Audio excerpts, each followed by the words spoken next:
నిన్నగా మొన్ననే ఫోన్ చేశాను మొన్న సాయంత్రం ఒక షూటింగ్ సందర్భంగా ఫోన్ చేస్తే ఎక్కడున్నావురా అన్నాడు.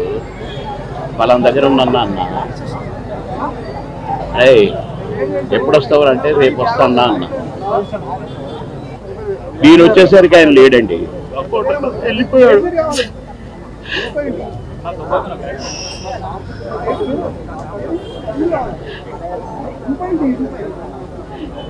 ఇంటికి వస్తే ఎంతో సంతోషంగా రారా బోర్ కొడుతుందిరా అనేవాడు. ఇప్పుడే హాయిగా పడుకున్నాడు.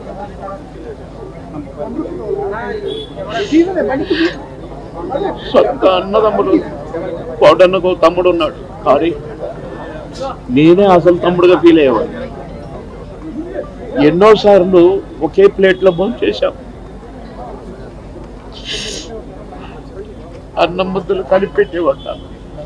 తినబాయ్ టైం తక్కువదిరా అని అనేవాడు. నేను ఎక్కడ ఏ ఊర్లో ఉన్నా ఏ లాడ్జిలో ఉన్నా పక్క రూములే. మళ్ళీ ప్రొడ్యూసర్లు మొత్తుకునేవాళ్ళు, మీరిద్దరు ఒకటే రూమ్లో ఉంటారు కదా, అయితే ఆయన నీ రూమ్లో ఉంటాడో లేక నువ్వు ఆయన రూమ్లో ఉంటావు, మాకెందుకండి నష్టం చేస్తారు, ఒక రూమ్ డబ్బులు వేస్ట్ అని అనేవాళ్ళు.